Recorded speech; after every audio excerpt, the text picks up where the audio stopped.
Good morning and welcome to another edition of the Daily Fix. I am your usual host and presenter, Advocate Tulo Hoyani. You see, it was never going to be easy for Chicco raising a problematic son like Longwe. The bottom line is that Chicco loves his boy, like any father would love his or her child. So Chicco has done everything for his boy. You recall in the last episode I told you that Longwe is a drug addict. He's on cocaine and other substances.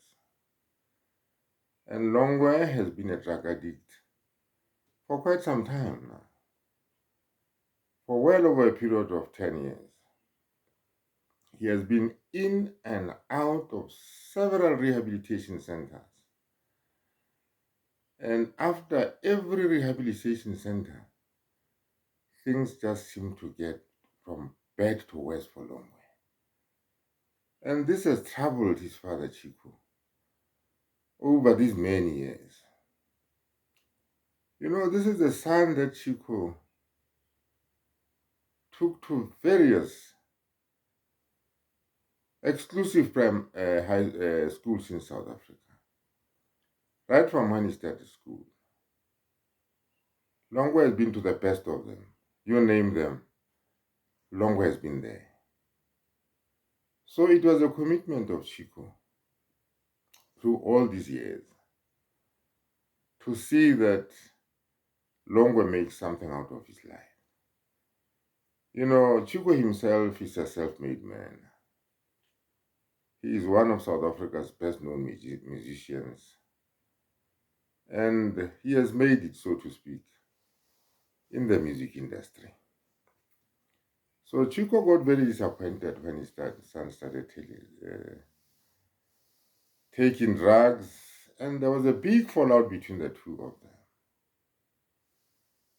But even as far as the Meyiwa trial goes, Chicco has always, intimated how much he loves that boy, without so much as saying, I love my boy.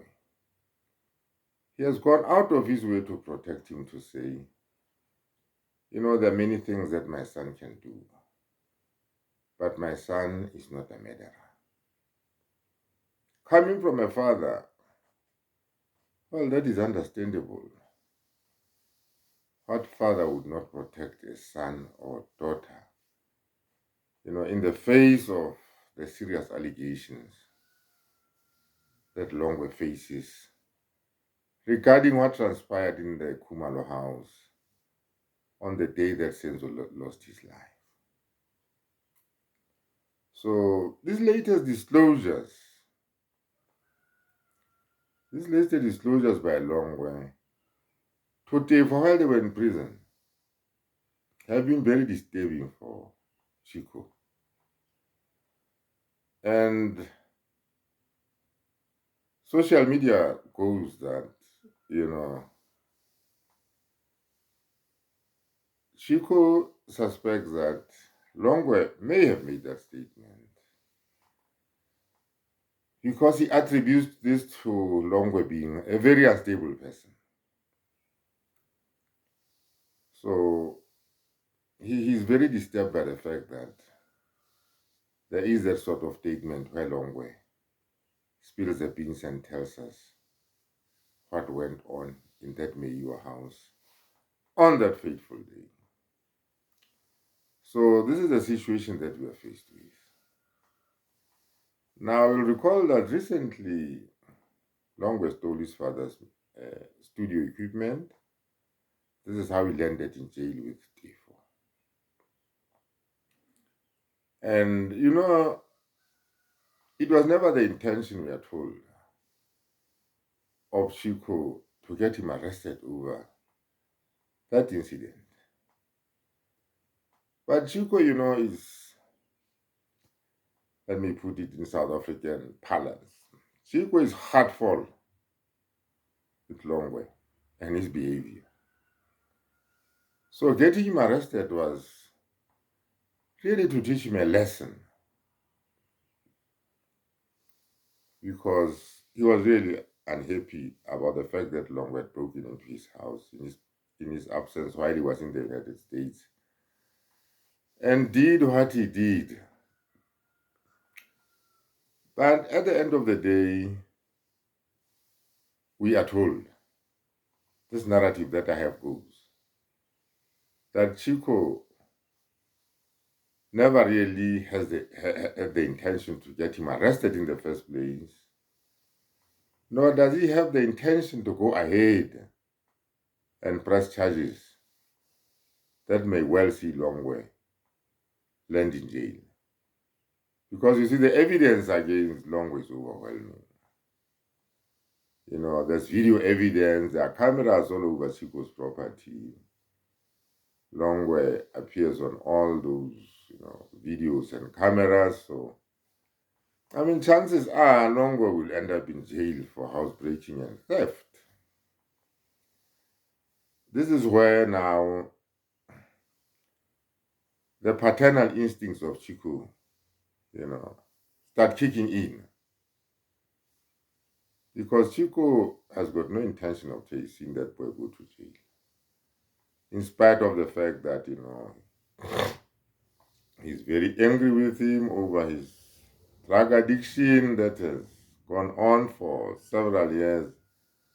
But he really has no intention of seeing him go to jail. So there's been a deal. PM, everybody knows PM. There's been a deal, some kind of deal struck between father and son. To say, you stay away from Teffo, and I will drop those charges. See, there's a quid pro quo here. Longwe must stay away from Teffo, and the father, Chicco, will drop the charges against him. So that's the deal that they have struck. Because you see, and you are probably aware, that there's a lot going on between Teffo and Chicco Twala. Chicco has indicated that, they had a friendly conversation with Teffo, and that he ended up, borrowing Teffo money to buy some groceries. Teffo, on the other hand, refused all that. He says, Chicco abused him, and he has even opened a case of crime and injury against Chicco. But we'll see how it pans out in the long run. But Chicco wants to make sure that Teffo stays away from his son. And you remember that, you'll recall that in the last video I brought you, that information that Longwe had publicly retracted the disclosures that he made regarding how Senzo Meyiwa lost his life. So that is a sort of deal that father and son have struck. Watch this space. I bet PM is spot on here. And that Chicco will end up dropping the charges against his son. Because you see, Chicco stands to gain nothing by sending his son to jail. Because, like Longwe is in rehab now. Longwe is in rehab now, and Chicco is hopeful that, maybe some miracle will happen. Because, like I've indicated earlier on, nothing just seems to work. Longwe has been in and out of several rehabilitation centers. And the sad thing is, he has now, even roped in his younger brother, that I don't want to talk much about today because he's not really involved in, the discussion for today. So they are involved in, these drugs with his younger brother. So that is the way it is now. Chicco striking a deal with his son to say, you stay away from Teffo, and I'll drop those charges. Let us just wait and see. Chances are Chicco is going to drop those charges and ensure that Longwe is always in and around him. Because you see, once he lost, control or sight of Longwe, this is when Longwe started meeting Teffo in jail and making that statement. So in the next few weeks and months, Chicco will ensure that the charges are dropped against Longwe and that Longwe stays away from Teffo. Because like I said in the previous episode, the disclosures that Longwe made are very explosive. Because if they stand in court, Longwe remains to be the only person who was in the Meyiwa house on that fateful day and who can actually be an eyewitness to what happened there. And a star eyewitness because not only was he there, remember Longwe supposed to have brought that firearm there.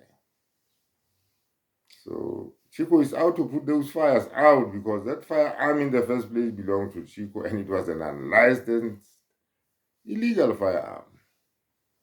So Chicco here is trying to put out the fires because if this narrative just pedaled along and if Longwe were to come before any court of law to push the narrative of 375, it would set everything ablaze. All hell would break loose because it would just drag Chicco into all this. It would drag people like Ininda into all this, and it would debunk the theory behind 636. So that is what I have for you this morning. Let me get what you think in the comment section. Please keep on kindly subscribing. I'm also very happy about the views that I'm seeing. And please don't skip those ads. Like I always say, those ads keep the home fires burning. It's the little that we get from those ads that make it possible for some of us to bring you this daily edition of the Daily Fix. Having said that, let me thank you once more and say to you, I love you all and have a wonderful day.